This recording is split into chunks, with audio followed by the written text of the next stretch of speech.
Welcome to Mogobe Nuggets of Wisdom podcast. My name is Mompoloki Lerumo Mogobe. Our objective is to enthuse, inspire, energize, and empower entrepreneurs and entrepreneurs of all stripes here in BW and beyond. We do so by inviting these entrepreneurs into our makeshift studio. Sometimes we call them to the restaurant, sometimes we go to our studio, and we ask them to share their experiential knowledge, their experiences and their expertise. And we ask them as many questions as we can, aimed at empowering you also as a viewer.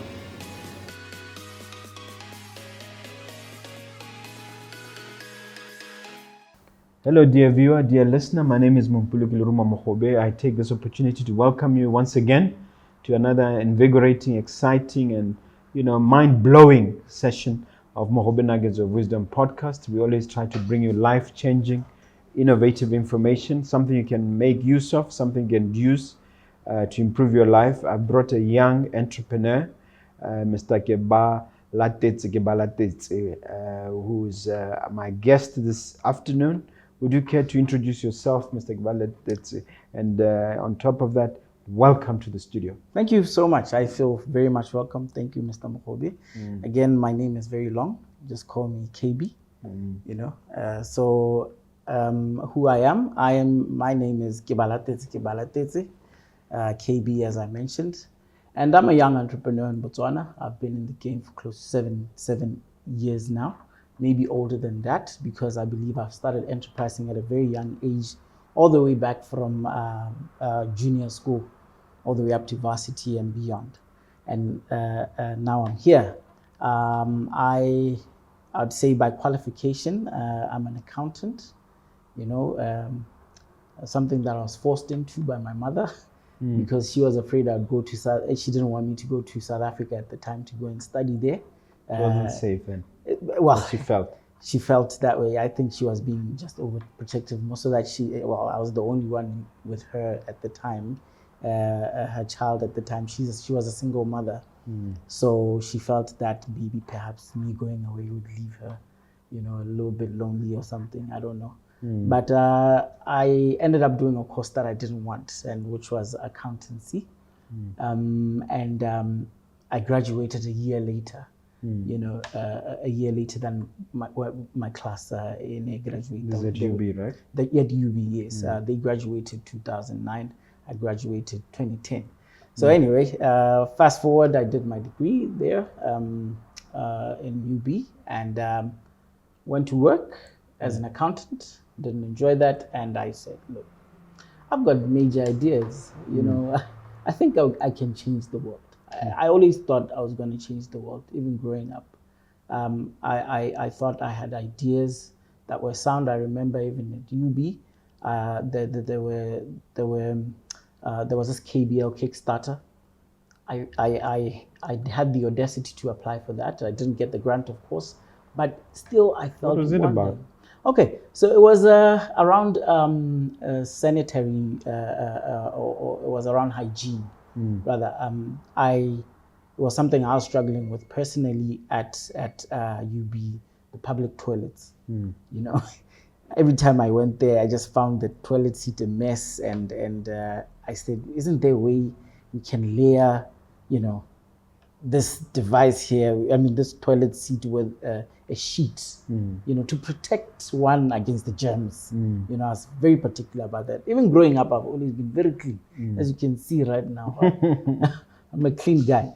So I was like, there must be a way that we can create a barrier between, this toilet seat and yourself, to avoid the germs. There's so much germs in here, And there I was there, and I thought, okay, maybe if I were to create a toilet sheet that you can just layer there, even for females, because I know females are particularly pedantic about the hygiene.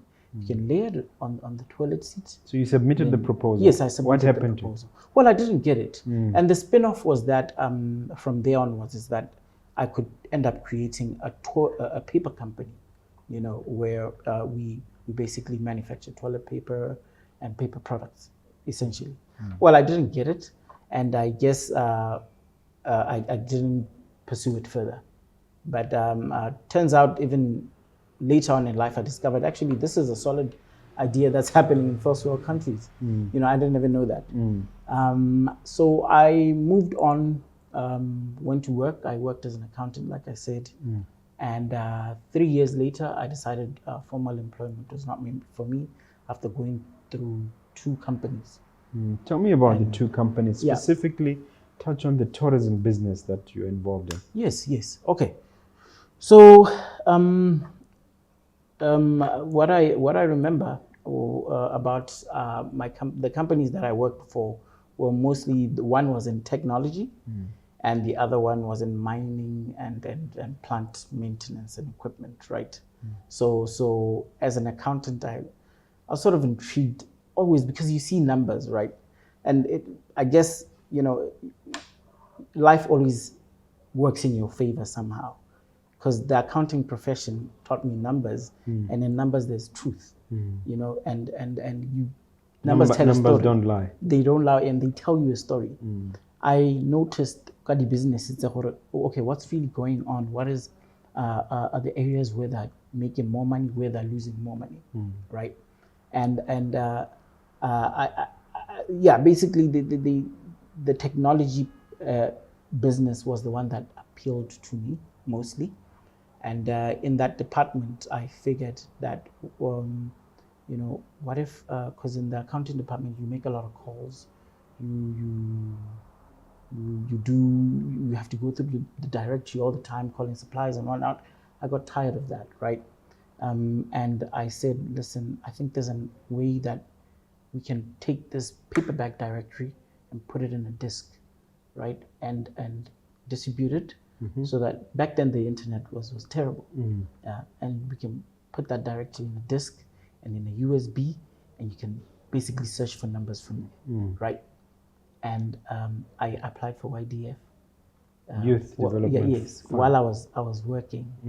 Yes, and when I got the grant, I left the job. 100,000. Yes. So I started my directory on disk business, which ran for about 2 years, and it collapsed.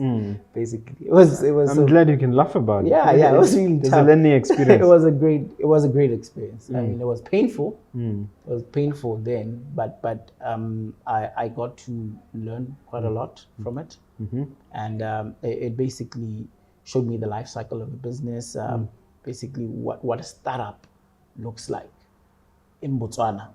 It's not a startup in America or South Africa. Or right here, BW. In BW, how a startup works, and a completely new idea. And the iteration that is involved in getting it from 0 to 1, how it really works, and the nitty-gritties of it. So fast forward. Did it fail? Of course, it collapsed. Okay. That's why I was okay, that's right. All right. Collapsed I understood that. Yeah. So then from there onwards, I didn't go back to work, look for a job. I just said, I can do something else. What did you move to? So I moved into promotional material, a business which is still ongoing even now. I moved on to promotional material and marketing. And I just basically started selling branded clothing items and whatnot, which I felt was an easy way for me to really just create cash flow for the new business and myself. So companies would come to you with their brands, and you just stick them on some shirt or some. So you get your Mogobe ink. You want to basically make sure that your employees are branded, your brand is represented well. During World AIDS Day, you want to pass around gifts and show that you are really involved and you're a responsible member of society. You brand collateral basically with World AIDS Day, and you name it, whether it's a key, a holder, a pen, and you name it. I went on to that, right? And then there's another business I started. I just forgot. I've had so many businesses in between, and somehow I came across travel. Travel, I always believe the ideas that I start or the businesses that I start, are just not to make money for myself. I believe in impact, in creating a story, rather telling a story, and that story making sense to my customer, potential customer. To the market. To the market, essentially. You know, I feel that I just don't like exchanging money and you don't feel what I'm doing. You know, if I'm not positively impacting your life, then I The feel experts that, are telling us it is those brands that tell a story that have sustainability. Absolutely. You know, and I guess we'll talk about what I'm doing now later. So with how I went on from the directory onto the promotional marketing company, I wasn't really passionate about it. I was really surviving. You know, I was merely surviving. Basically, you're saying I need something for cash flow, for cash flow, whilst pursuing my dream. Yeah, absolutely. Nothing wrong with that. Yeah. So I then managed to start a travel business, and in fact, a good friend of mine who's my business partner right now is the one who said, "Listen, there's an opportunity in travel, right? There's an opportunity in travel. You can sell almost anything. You know, when you talk about something, you go on and on about it. You sell the ice cream. Absolutely. The Eskimos, yeah. You know, I'm a gregarious man. I mean, I will basically go in any office and be able to talk to anybody. I don't have that filter. Tell us more about specifically the tourism sector. Oh yes. Because that's where you spend quite a bit of time. I spent quite a bit of time there, and I enjoyed it thoroughly because the value chain is vast, and I could identify a number of opportunities in there from inception. Started off only as a travel company. Now we've ended up, a travel agent, and now we ended up shifting into car rentals, tours, and you know, hotel management in a way, that sort of thing.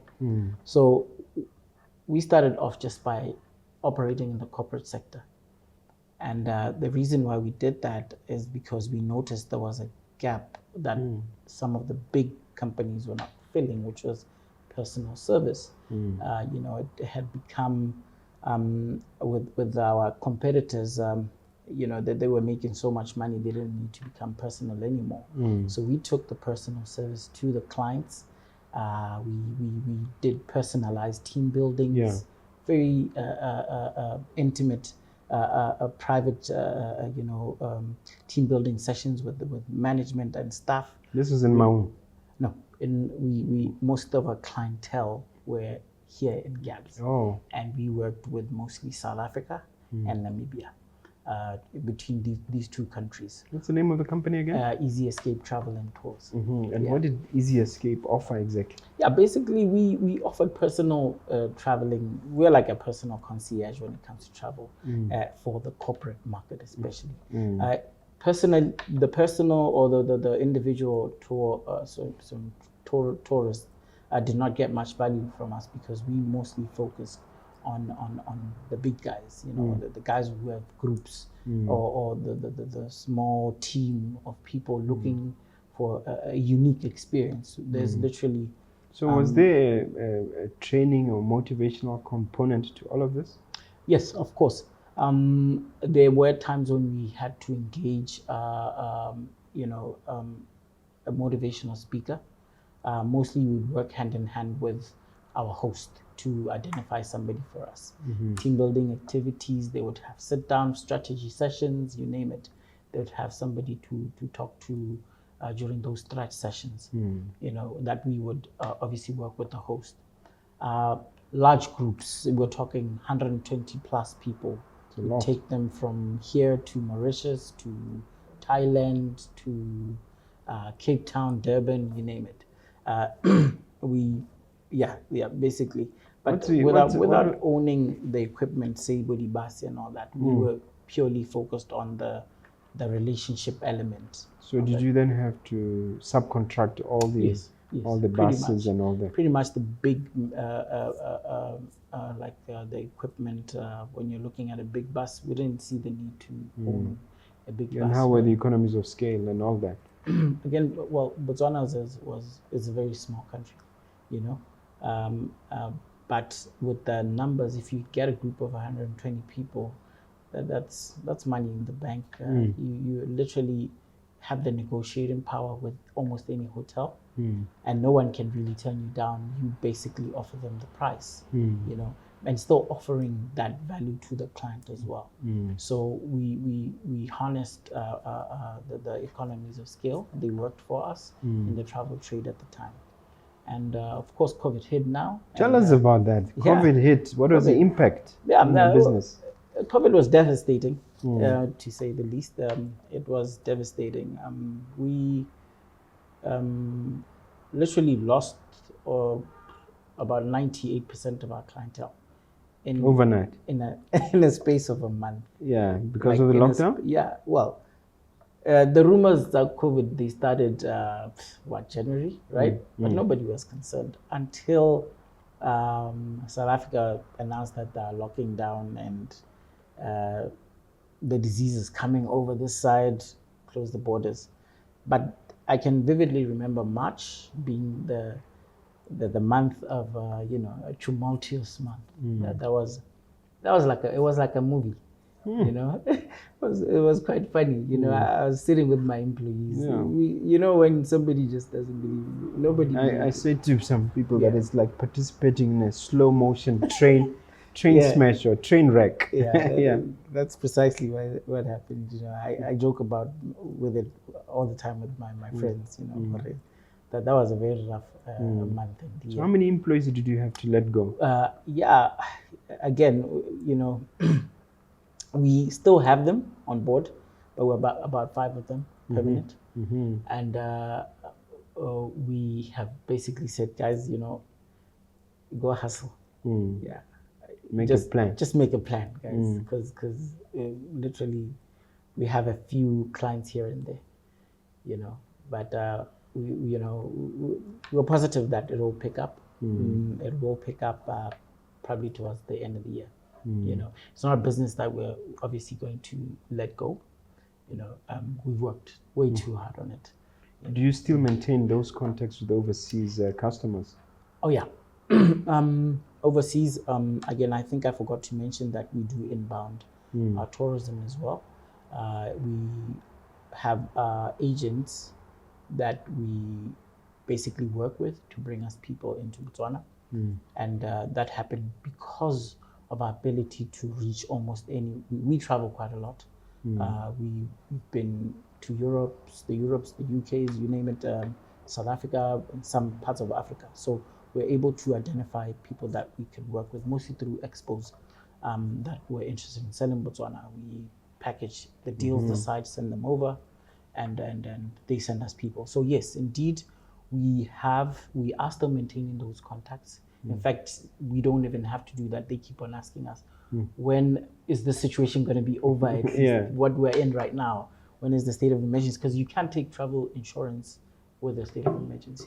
And I understand it's been extended again? Yes, of course, it's been extended. So that means you cannot take any travel insurance. That prevents you from doing business?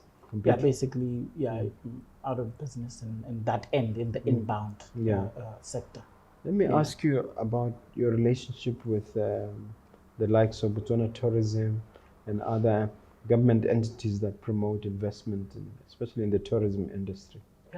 I think, again, because of my character, I managed to form a lot of relationships. I'm a nice guy, as you noticed. Yes, yeah. So I've managed to have very close relationships with all the associations that represent the agents, that represent hotel bodies, being HATAB, and that BTO being the government body. I'm actually a board member at BTO of TABAT, which is a travel agency association of Botswana. I sit on the board, and I'm able to basically connect with all these three bodies at any given point. And that's basically our relationship with me, at least as a person and a professional in the trade. Yeah. COVID caused you to pivot and actually diversify. Yeah. Tell us about the process. At what point did you decide, Yes. let me look elsewhere? Yeah. And what did you look at? So right about the first lockdown, that's when I really noticed that things have to change. And of course, with a number of consultations, I have a coach. You know, I have somebody that whispers also. Business coach. Yeah, business coach. You know, and a personal coach being my wife, of course. Makes sense. Yes, so she's my biggest coach. And I've got a business coach. His name is Max. He's actually been on your show. Yes. Yeah. Yes. So you know, I had a conversation with Max, and I was like, Max, I'm sinking, man. What's gonna happen? And Max has this way, you know, he was so calm. He has this calm, like, was so calm. He was like, you know, KB, this is the time when you need to relax.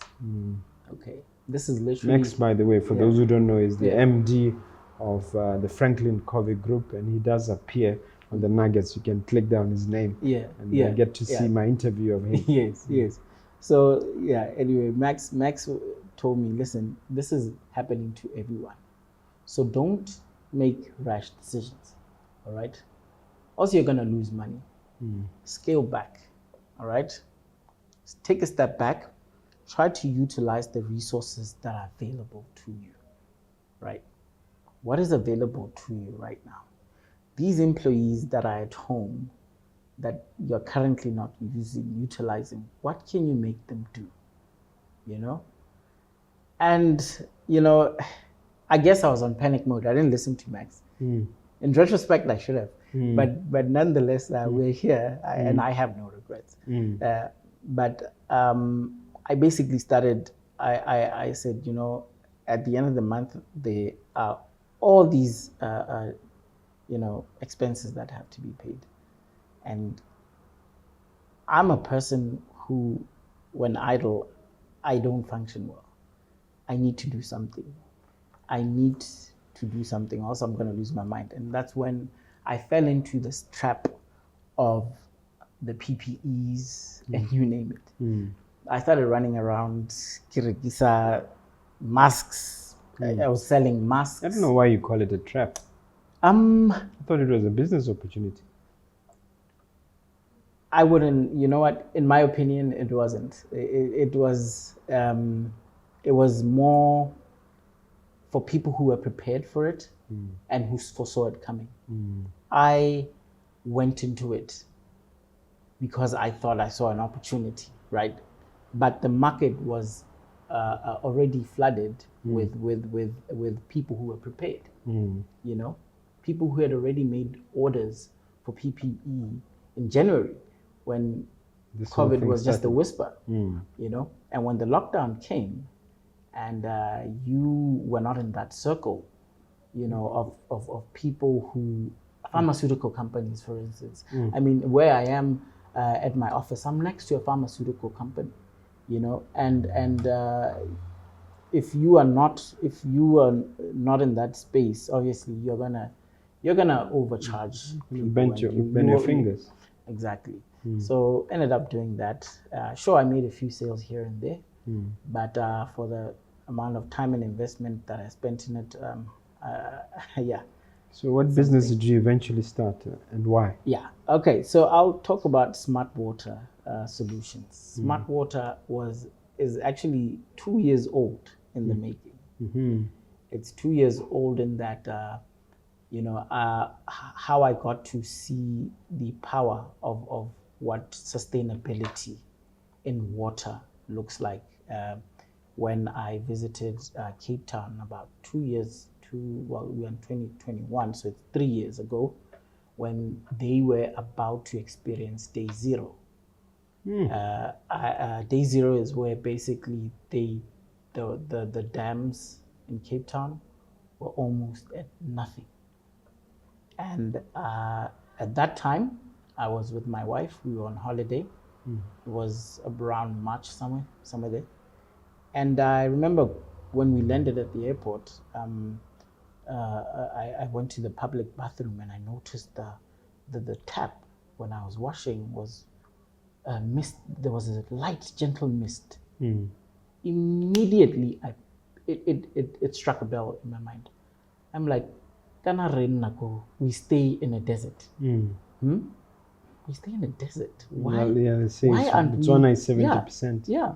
Why aren't we applying this in all of our infrastructure, every building, right?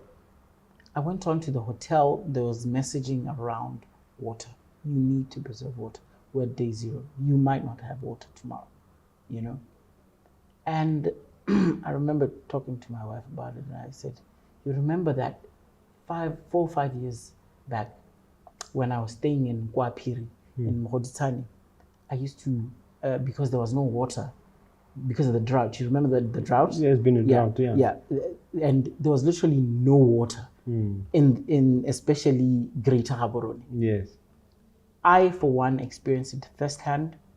I had to bath at my office. Fortunately, there's a gym facility there. And I had to carry water in a 20-liter container. Take it home. And take it home, you know. And I remember I couldn't even entertain her because I was like, I don't have water. There's no water for you to come here, you know, for a whole month. And but because fast forward, we didn't have that anymore. And, you know, I thought it's going to be fine. And I was like, if Cape Town is doing this, South Africa is doing this now, that means there's an opportunity. So that was 3 years back. But now I was involved in tourism. So the scarcity and the need gave birth to an opportunity which you have fully exploited. Fully exploited. Tell us about that. Yes. That is what I live and breathe smart water now. So with smart water technology, what I noticed that during COVID, a lot of households were affected, money-wise, income-wise, and a lot of businesses as well. But before I go into that, let me just say I once discovering that idea, let me just backtrack a little bit because I need to show you the timeline of how smart water came about. Yes. Right. I registered it officially in 2019, the business, in 2019. But I was and I remember ordering samples all the way from Sweden, from Germany, from Japan, right? And I registered the full business and whatnot. And my wife kept on saying, this is the business you should be focusing on. You know? This is the business. Yeah. Sustainability, UN, Vision 2036. This is the business, you know? I was like, whatever. Tourism is doing quite well. I need to focus on it and then give the reins to somebody else before I can fully immerse myself in this, right?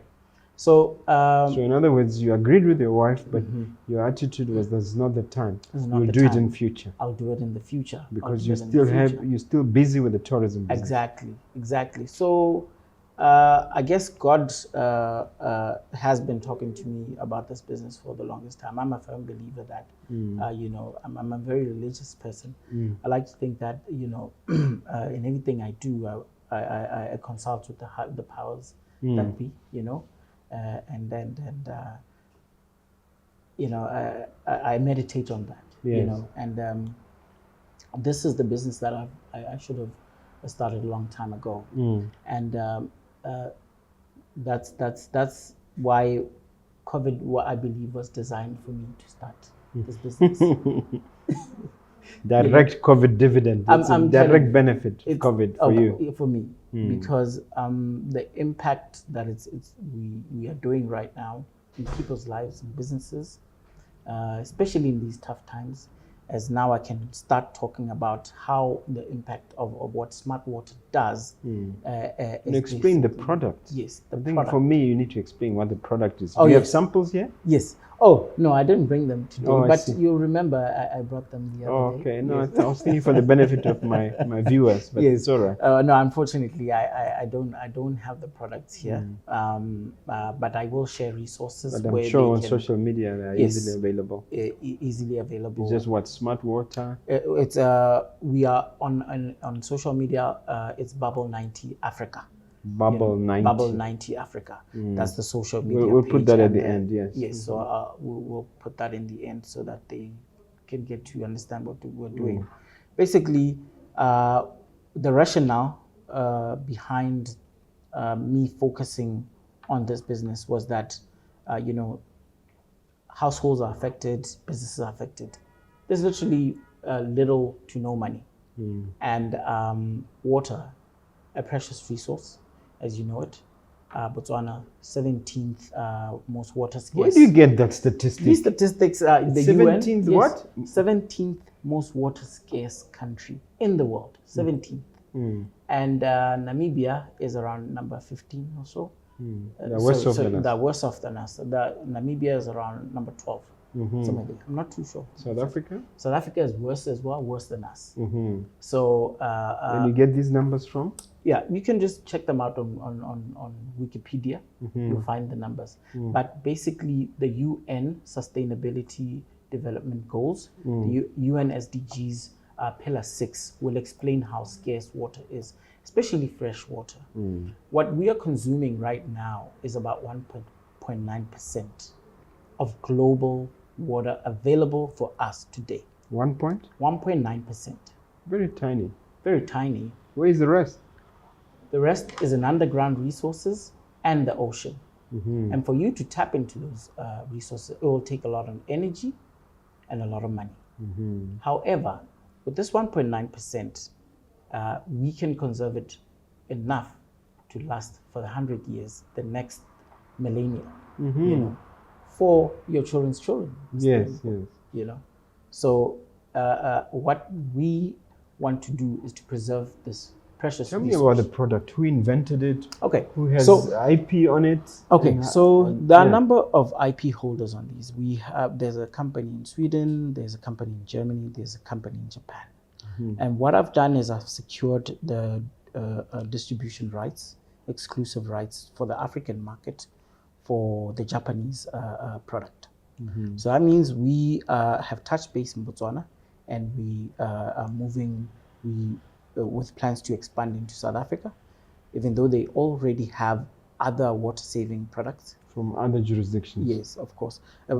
Yeah, from basically other competitors, right? But the way our product works is that it targets the industrial industrial and mostly commercial spaces in terms of reducing water consumption.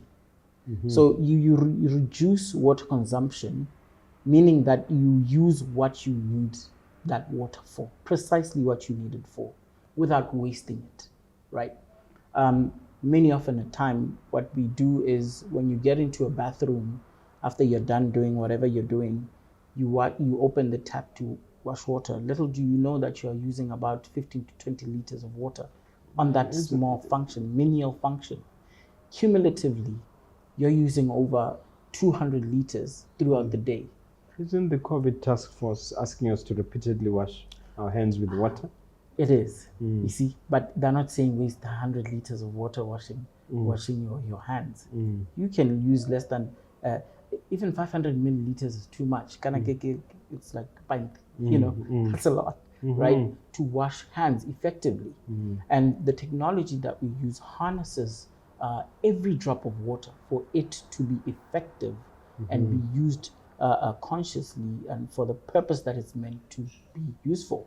If you're going to drink a liter of water, our faucets will allow you to drink a liter of water without overspill.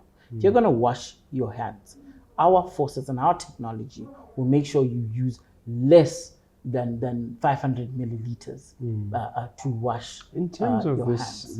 this particular device, Yes. you have distribution rights, or you have more than that? And what are the chances of us manufacturing here in Botswana? Okay, so that again, Botswana is a very small market, and it's not really my target. By the way, if you heard me earlier, I said Africa. You know that Africa is our market. Africa is where we are growing into, and our home will be in Botswana. You know, so we'll obviously use the intra-Africa trade agreement to our favor. The Africa intercontinental trade free trade agreement, and that's using Botswana as a base. How are you using it? Well, borders are open now. You know, trade is we don't have taxes to trade with the Zim, and that's the ideal. We've got it's a process. It's a process. Yeah. But the intention is to harness those relationships, the taxes, the reduced taxes, you name it, to be able to distribute. Reduce tariffs. Yeah. Yes, to distribute throughout the entire African chain. And again, our systems are not only focused on reducing water. They're also focused on recycling water. So the water that you use to wash, will harness that water and reassign it towards other functions. You can either take it back to your flushing bowl or take it to your garden. And then thirdly, we measure through our smart metering range to make sure that if you have any leakages within your system, our smart meter can pick it up quickly, inform you. How does the smart meter work? All right, so these smart meters work with IoT, which is the Internet of Things. We managed to team up with actually a local company, and what we're doing is the back end system of that communicates with these small devices, battery powered. We log it into the water utility meter. It converts the analog reading to a digital reading, which communicates with our servers and our network. So how does the Internet of Things help you detect a leak, for instance? All right, so it's a pulse reader. So it's a digital pulse reader. Basically, whenever there's the analog meter, right, it uses a click. It converts it into a signal, right? So whenever there's a leakage, right, in the pipe system, because the meter sets basically a trend. It calculates your trend of your water consumption, average trend, and if it goes beyond that, it can quickly pick up where there's an abnormality.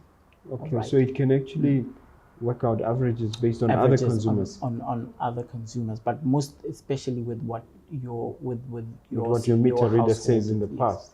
Exactly. So it will interpret the meter readings from before. Precisely, and then also move on to inform you. If I would say, for instance, the pipe burst, obviously water will be gushing out, right? It immediately informs you, okay, this is abnormal for what you've been using. And the good thing about the meter is that it is set to give you reports on an hourly basis. So the trend therein is to detect those leakages would come from. You said you partnered with a local company. What exactly is their role? Okay, so that role is to manufacture the meters here, and also to assemble, and then we are at a point where we distribute and sell the meters. Okay, so they're already manufacturing? Yes, they're already manufacturing in Botswana. And installing? Let me say assembling, because the components are from a foreign country. They assemble, but the back end system is in Botswana. Which is great, because most of the metering solutions that are currently existing, the back end office or system is out of the country. So if you have a problem, you have to wait for technicians to come from South Africa or Zimbabwe or you name it to come and assist us. So it's good that we have a local team that developed the system, and the API is with us this side. API? Yeah, basically. What's that acronym for what? Well, basically what an API, I just call it an API. Basically the software or the rights to the system, D Mohai. Okay, they're registered here at Bokra, Bob's and Bokra. Okay, Yeah. okay, not SIPA. No, no. Okay, it's okay. No. No, I understand. Yeah, it's more like not SIPA. SIPA would be a registered trademark and whatnot. So Yeah, it a wouldn't make copyright sense. retrieve. Yeah. So It's just the system of doing it. the system yeah. of doing it, the back office So it's is just it's Bob's certified yes, system. it's a Bob certified system, and a BOCRA certified system. That means the because the signal, it uses a signal, a radio signal. You need a BOCRA license for that. Yeah. And that's where we come in. You mentioned when we were prepping that this ties in with Vision 2036. Yes. As well as the UN SDGs. Help us understand that. Okay, so Botswana's vision and the UN Sustainability Development Goals is basically saying the resources that we have right now should be able to last. We should be able to maximize them effectively to a point that generations from now onwards will be able to enjoy the benefits of that resource as you are right now, and our vision as a country is to be a water secure and a water safe country by Vision 2036. And Pillar 9 of Vision of the UN is basically speaking the same language. It's about water security, water safety, right? The way we are interacting with water right now, it's as though it's limitless. And but wars have been fought over water in the past. Absolutely. It's still very... And it's very real. And, right now, because your bill is 200 pula and Motakaswa Atura, you think it's a resource that can be overlooked. But I can assure Botswana and the rest of the world that the price of water will get expensive. We need to prepare and make sure that it doesn't get to that level by consuming water correctly, by using only what we need to be using, right? I know the world is focused on other things right now, but this should be the thing to focus on, because one, it puts literally money in your pocket immediately. When you have, you're looking at a corporate in a building such as the one next to us or this one, some of the bills can go up to the hundreds of thousands. Tell me about it. Yeah. So if I can tell you, literally, we've saved some of our clients over 67% of their bills, or 70% of that, and cut down that bill by up to 70%. You'll be very much surprised at the smile, and then the elation that the accountants. I remember you said you have a special deal for customers. In other words, when you save them a certain amount, you charge them. Can you explain that? Yeah. So it's a value-based model, basically, where we're saying, okay, we know this is a relatively new idea, and people want to basically experiment before they can cough up, or sometimes they don't even have money because it's not a budget item, right? Well, we don't need to wait for that. We'll do a retrofit, and you've been paying over 20,000 in your water bill. We will assure you that we can reduce it up to 50%, and you can pay us with that 50%, until the product is fully yours. And the return on investment period is usually around 5 months. So you get to save immediately. Wow. Yeah. Does the device also fit into the flushable toilets? Yes, so we have an array of products designed around water saving. For instance, I mentioned the tap element. The tap fitting will basically reduce your consumption by up to 95%. The tap, the toilet fitting will reduce your flushing element, the cistern, we call it a cistern, that bowl that collects water. The majority of them around town are about 6 liters. You don't need 6 liters to flush down number 1 or number 2. You really don't. You just need about 2 or 3 liters. We'll reduce that amount. And the savings, you'll notice them in your pocket. Urinals, for instance. You don't need for your urinal to flush, to have a flushing mechanism, or to use water to drain down water because urine is water already. Yeah. So we have waterless urinals that basically drive down urine and trap the smell without causing a hygiene disaster. And because it's touchless, that means there's no COVID. You reduce the spread of COVID even because you don't have to touch the surface to be flushing that. I think that one will bring a lot of smiles to people's faces. Absolutely. If you can help the spread. Yes. Help minimize the spread. Minimize the spread, yes. Yeah. Of course. Yeah. Let's talk about resilience. You've been an entrepreneur now for almost a decade. Almost a decade, yes. To get this far, you've survived, because most entrepreneurs give up. And go back you've to gone work, You've gone into different industries and you've stayed resilient. Yeah. What's been the key for you? I think I've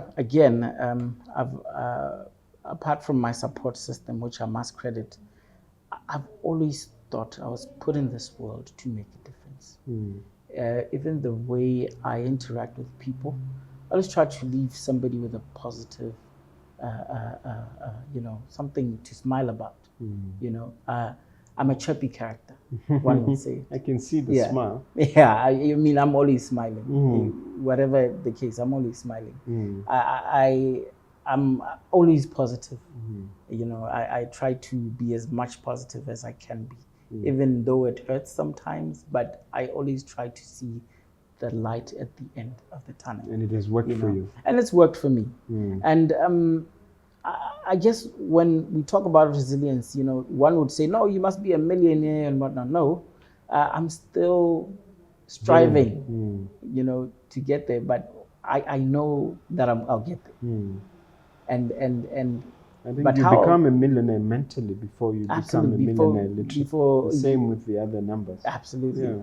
And I believe in impact above and beyond. I just, like I said, I don't just like doing things willy-nilly. It has to. I appreciate that. I want to do things that change people's lives or that somebody can appreciate. Even at the tour company, I focused much on designing packages that leave you with something that you can carry back with home. A beautiful customer experience. Absolutely. From the booking process all the way until the return of your trip. Yeah.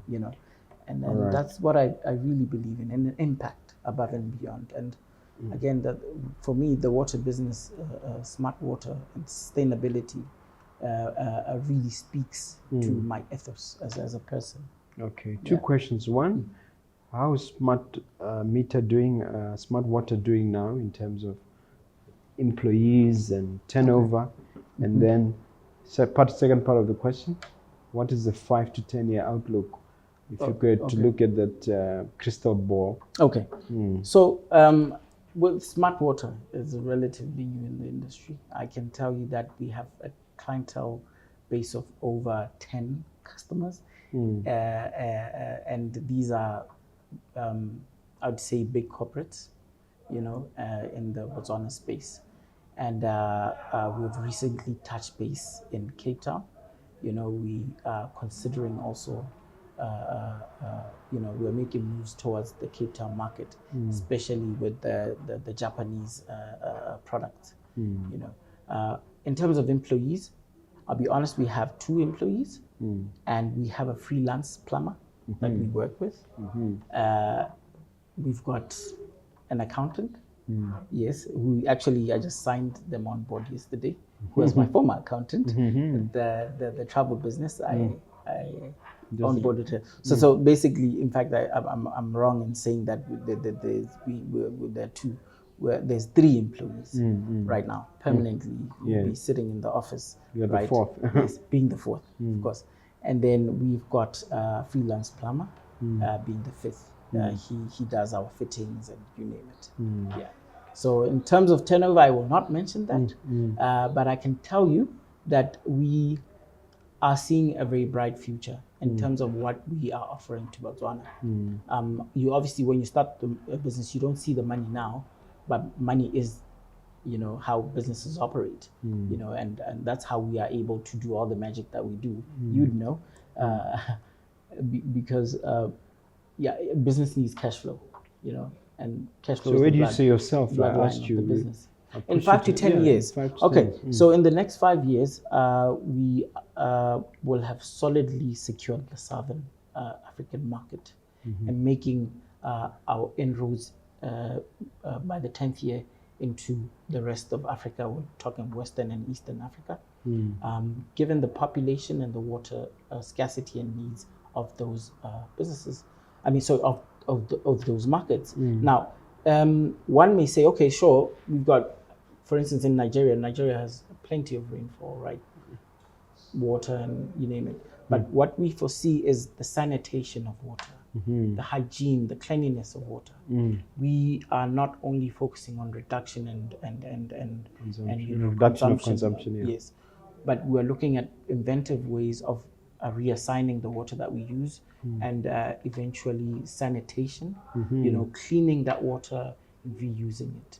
Maybe you and I can talk. I'm into sanitation. One of our businesses is sanitation business. It's wonderful. Maybe you and I can. Yeah. You see. All right. This is the part of the show where, as we come to a close, you get to ask me a question. Oh yes, the famous. I didn't do my research on that. I mean, on the question, because I know it always pops up. Like I said, I'm an avid consumer of your show. Yeah. Thank you. And I must say, apart from Max's interview, Max's. I talk to Max on a regular. I enjoyed particularly the interview. The director of InnoLead 10 times. Yes. That was Kangwanyan, yes. Kangwanyan. It was my favorite because, I see myself in that way. Like he was speaking my language.